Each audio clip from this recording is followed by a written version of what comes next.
De don Ciro Bayo y Segurola es tópico decir que es un escritor fracasado y olvidado.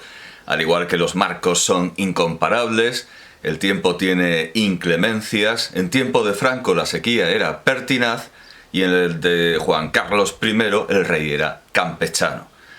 Pero como dice Gastón Baquero en su ensayo de 1959, Ciro Bayo, el puro español americano, Ciro Bayo no era un fracasado cualquiera. Era un fracasado extraordinario. Leo a Gastón Baquero.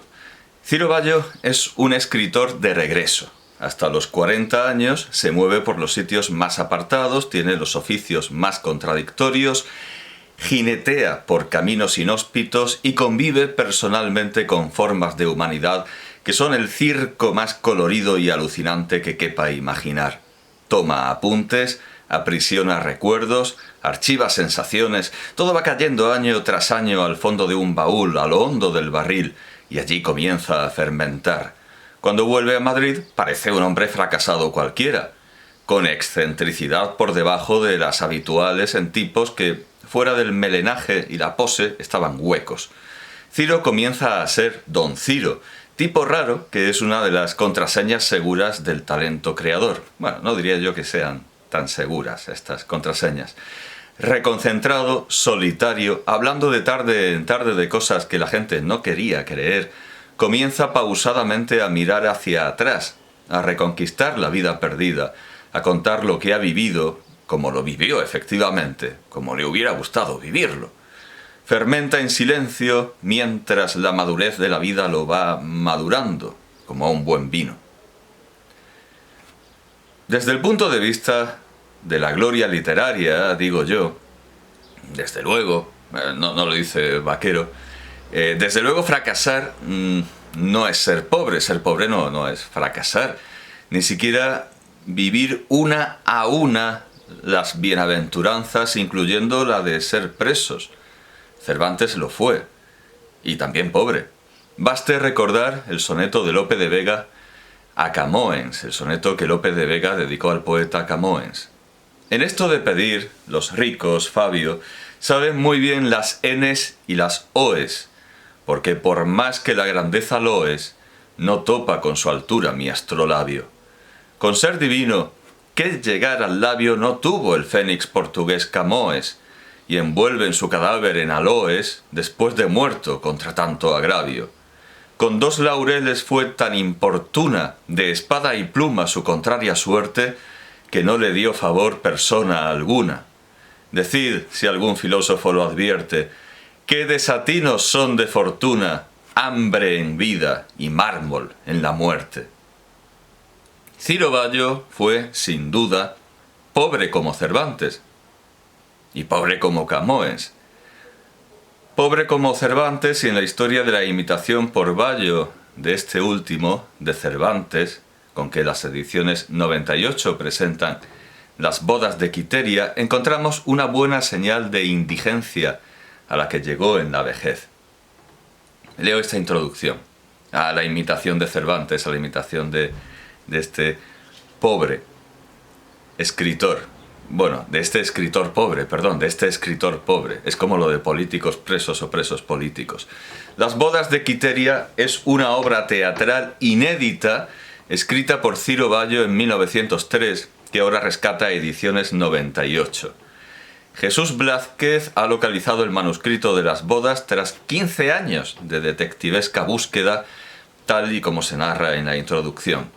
Don Ciro enumera al comienzo de su escrito los pasajes del Quijote que inspiraron su composición. Y esto dice... Bueno, esto es una obviedad, claro, las bodas de Quiteria, pues si uno va a una ópera que se llama Las bodas de Camacho, pues ya sabe... Bueno, lo citan de todas maneras. Estas bodas de Quiteria, episodio cervantino en un acto y 3 cuadros, basado en el gobierno de la ínsula Barataria y en los amores de Basilio y Quiteria, con la final aventura de las bodas de Camacho. Bueno, esto es una obviedad. La pieza nunca se publicó, sigue la introducción, sigue la presentación del libro con su introducción, y solamente se representó en una ocasión. Es inédita, pero sí se representó. En el Madrid sitiado, en plena guerra civil, cuando Bayo estaba acogido en la residencia de ancianos para escritores y artistas pobres denominada Instituto Cervantes, que carecía de todo tipo de recursos. Con el fin de conseguir algunos fondos que permitieran comer a los residentes, se organizó una función en la que actuaron ellos mismos, bajo la dirección de don Ciro. El hallazgo del manuscrito inédito de Ciro Bayo nos permite ahora dar a conocer esta magnífica y divertida creación teatral. Gastón Vaquero no deja de evocar el cervantismo de Ciro Bayo. Ya hemos visto que por muchos lados está asediado por la figura de Cervantes, Ciro Bayo. Contaba un testigo de sus últimos años, los del asilo, que cada vez se encerraba más en su habitación, no permitiendo que nadie entrara bajo ningún pretexto. En ocasiones, en la alta noche, le oían sollozar. Constantemente leía y releía el Quijote. ¿No fue este quizá el objetivo verdadero de Cervantes al escribir su libro? ¿No quiso por ventura dejar a los ancianos tristes, a los soñadores desvalidos, a aquellos a quienes la realidad ha tendido trampas y tósigos, una playa de calma y de consuelo? No es un fracaso, decimos, que a Ciro Bayo le faltara la riqueza, porque también le faltó a Cervantes, cuyo retrato apócrifo preside la Real Academia Española, cuya estatua se yergue ante el Congreso de los Diputados y que tiene en su honor uno de los mayores monumentos y plazas de Madrid. Le faltó a Ciro Bayo la gloria. Gastón Vaquero dice: Cardenal Iracheta le llama el mejor libro en prosa del siglo. Si es o no el mejor, se refiere al Lazarillo español, no lo sabemos, pero sí sabemos que una selección de, por ejemplo, los 20 mejores libros españoles de todos los tiempos no puede excluir Lazarillo español. En esa línea, solo que no tan logrados, están El peregrino entretenido, que tiene viva la mejor sonrisa de la picaresca sana, y donde saca don Ciro a un homónimo mío, dice Vaquero, con una vida que para mí querría. La mayoría de los lectores cultos de hoy mostrarán simpatía con este parecer de Cardenal Iracheta, pero tendrán que buscar, o más exactamente googlear, quién fue Manuel Cardenal Iracheta. Al ver que fue director del Instituto Cervantes, este mucho más modesto Instituto Cervantes que el que llena el mundo con actos subvencionados regados por una lluvia incontrolada de dinero, se podrá pensar que Ciro Bayo es un autor local, minúsculo, que solo interesa a quienes tienen relación con él, institucional incluso, o se divierten encontrando en su obra a sus homónimos.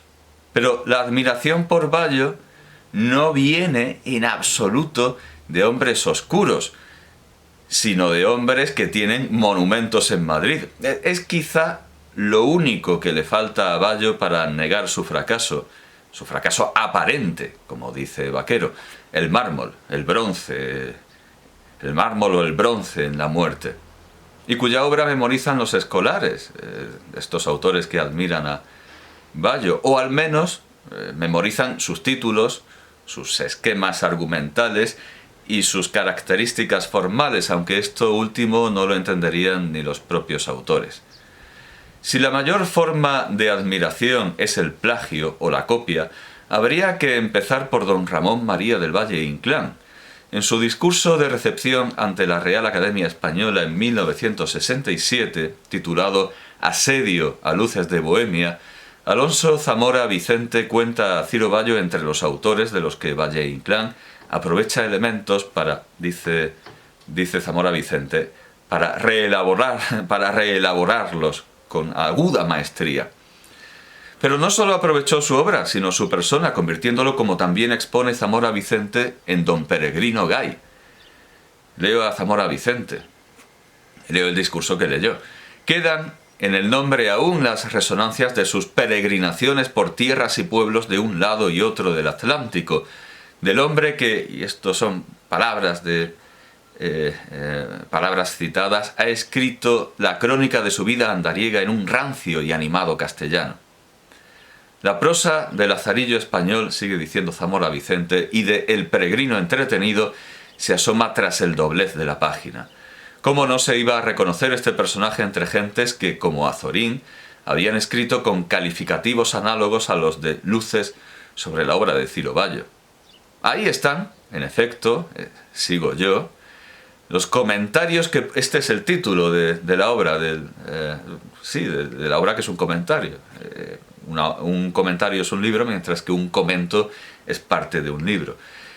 Comentarios que puso Azorín, es la distinción de San Isidoro de Sevilla. Comentarios que puso Azorín al peregrino entretenido y que muy bien pueden servir de prólogo al Lazarillo español.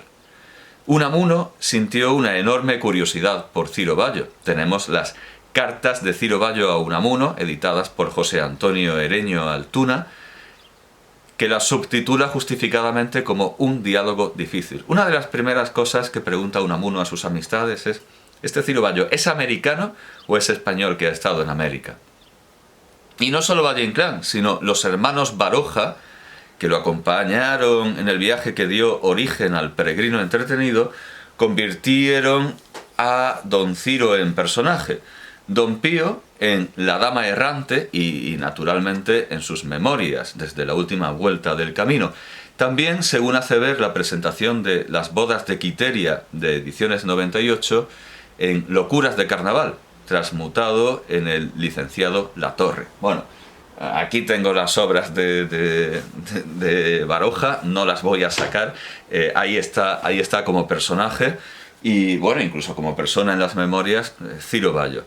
Su hermano Ricardo en Gente del 98, recogida con otras en estas obras selectas de Biblioteca Nueva. Ciro Bayo empieza en la página 88, más o menos, 84. Don Ciro Bayo y Segurola. Don Ciro Bayo y Segurola es el último aventurero español de la vieja, noble cepa. Si alguna vez un compositor de alegorías y emblemas realizara el símbolo de Don Ciro, habría de dibujar en la cartela la pluma, la espada y el báculo del viajero.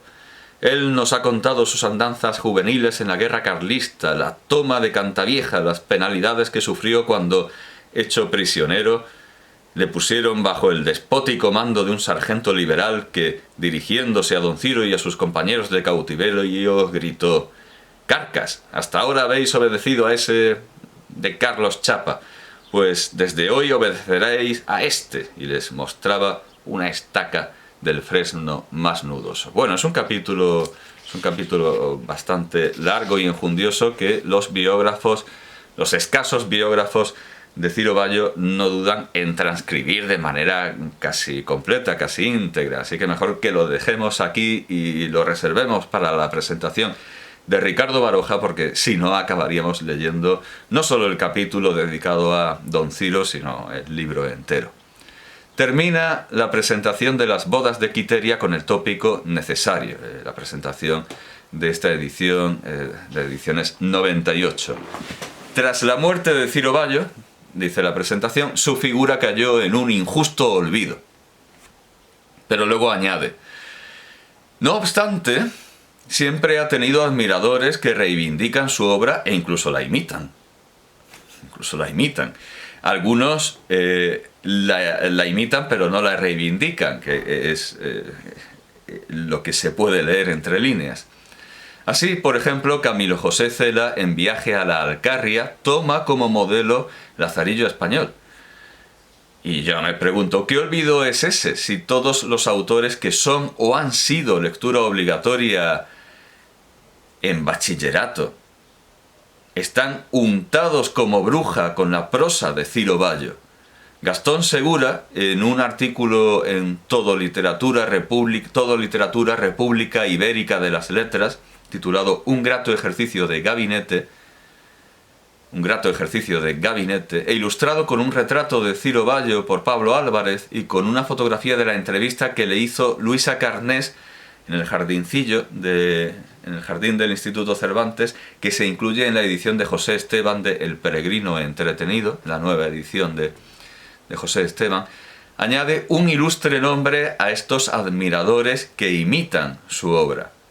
Dice, el Lazarillo español enseña a los Ilvanes, como se los sigue enseñando hoy a ustedes, a Josep Pla y, por supuesto, a Camilo José Cela, de cómo se debe componer un irreprochable libro de viajes. Es más, estoy convencido de que sin duda esta jacarandosa narración miscelánea de tan variados asuntos entre tal batiburrillo de situaciones, esos dos maestros de nuestra literatura de viajes difícilmente hubiesen acertado con la solvencia con que lo hace el ampurdanés, por ejemplo, en su viaje en autobús, 1943, y el gallego en el viaje a la Alcarria, 1948, o en Judíos, moros y cristianos, 1956.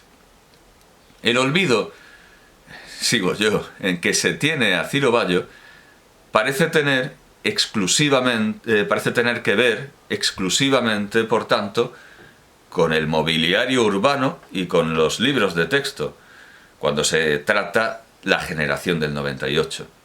Esta es la primera, voy a leer la primera parte del ensayo de Gastón Baquero sobre Vallo, titulada Suma y resta del 98.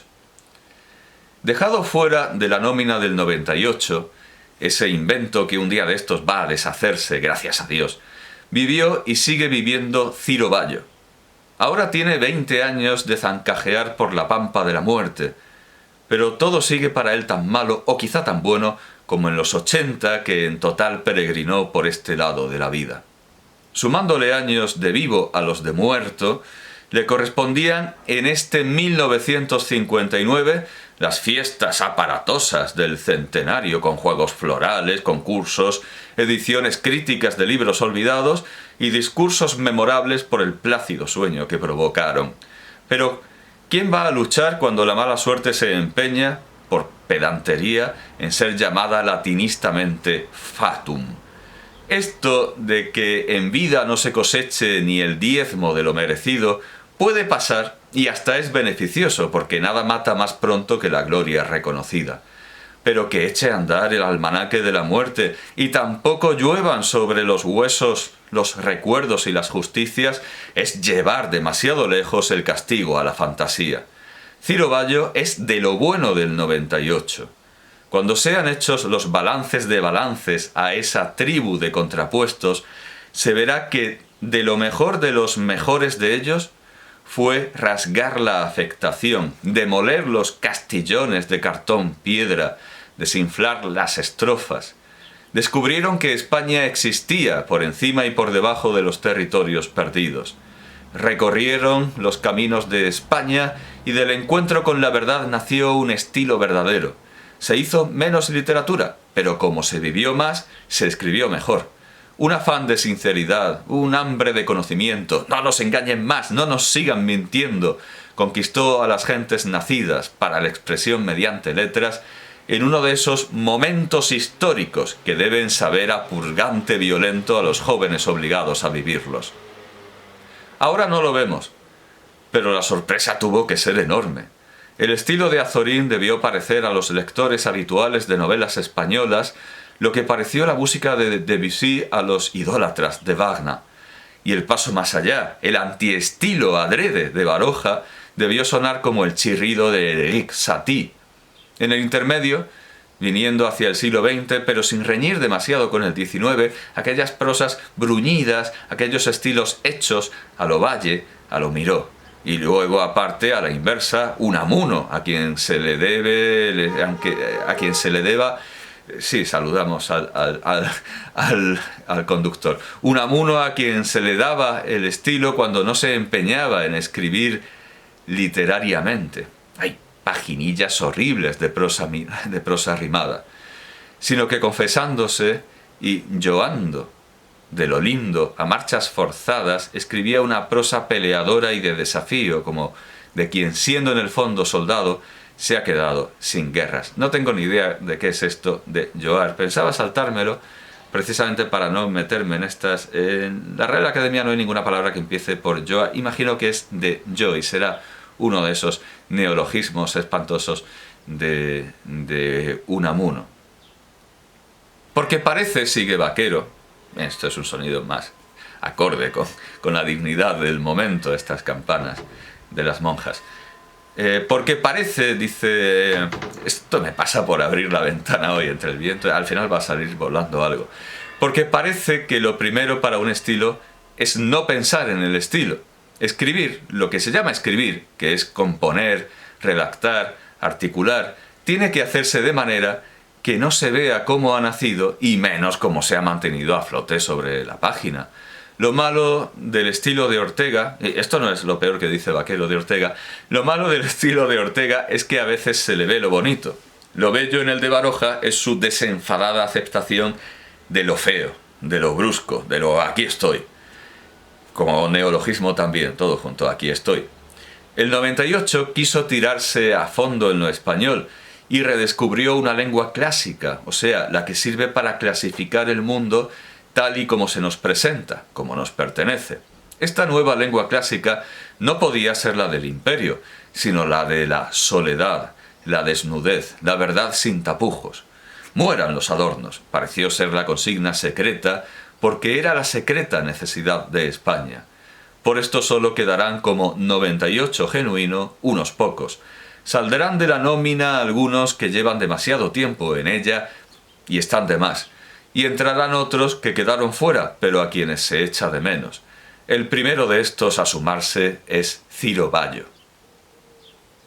Es paradójico, digo yo, que Gastón Vaquero pida que la generación del 98, ese invento de Azorín con el que solo Azorín estaba contento, se deshaga y al mismo tiempo que crezca y se aumente.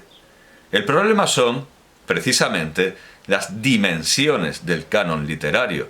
Meter a Ciro Bayo en los planes de estudio sería muy noble y acertado, pero también lo es que estén Josep Pla y Camilo José Cela. Y a fin de cuentas, los estudiantes solo tienen unos cuantos trimestres y un cerebro saturado de antecos, periecos, metecos o antípodas, como ridiculizaba Unamuno al tratar de la educación a base de listas.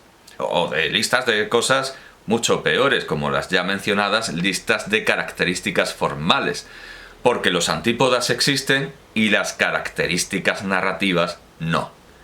En un principio, podría parecer una buena idea hacer leer a los niños Luces de Bohemia, porque al figurar como personajes tantos autores en absoluto menores, como Don Benito el Garbancero, estos podrían tener para toda la vida un archivo de curiosidad que satisfacer poco a poco y descubrir por sí mismos en un futuro cómo era el rancio y animado castellano de ese personaje que la edición de Zamora Vicente, sin la cual no hay quien se oriente en la obra, identifica con Ciro Bayo.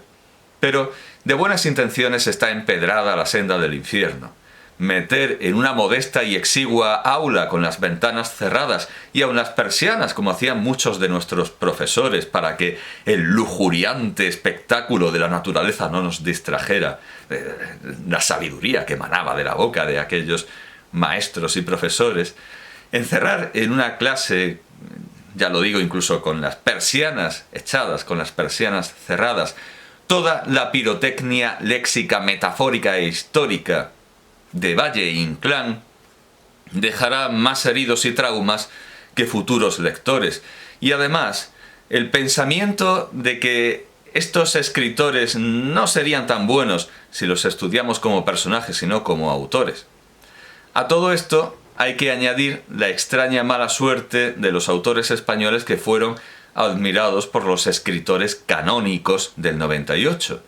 Ni siquiera un lector como Jorge Luis Borges, cuando lee el retrato de Silverio Lanza por Ramón Gómez de la Serna, va más allá de la obra sobre la obra y siente curiosidad por Ramón Gómez de la Serna, pero no sobre Silverio Lanza, a pesar de que los autores van entrelazados como las cerezas. Leemos en la introducción de Joaquín de Entrambasaguas a El peregrino entretenido que Bernaldo de Quirós, son 3 líneas donde no pueden salir más autores. A recuperar. Bernaldo de Quirós, colaborador alguna vez de Llanas Aguilaniedo, hallaba en El peregrino entretenido no solo el paralelismo con Baroja, sino una coincidencia con Larreta. Los escritores son como las cerezas. Entendámonos. Sábese que las visitas son como las cerezas que se encadenan unas con otras, escribe el padre Martín Sarmiento en El por qué sí y por qué no. Las palabras son como las cerezas que se enredan unas en otras y no hay medio de desasirlas y apartarlas sin quebrar el cabo de ellas o el hilo del discurso, escribe Juan Valera en su correspondencia. Las palabras se enredan como las cerezas, escribe José Selgas y Carrasco en Hechos y Dichos. Como las cerezas salían enganchados, escribe Clarín en La Regenta. Como las cerezas se enredan, escribe Miguel de Unamuno en Amor y Pedagogía. Entrelazados como las cerezas, escribe Armando Palacio Valdés en la novela de un novelista. Enzarzados como las cerezas, escribe Francisco Ayala en El fondo del vaso. Las muertes enzarzan las muertes como las cerezas en un cesto, escribe Salvador de Madariaga en Viva la muerte. Sin embargo, oyéndome usar una expresión semejante, don Enrique Díaz Rato me hizo notar su extrañeza porque en inglés cherry picking significa todo lo contrario. Cherry picking es espigar o quedarse solo con lo que nos interesa, desdeñando el resto.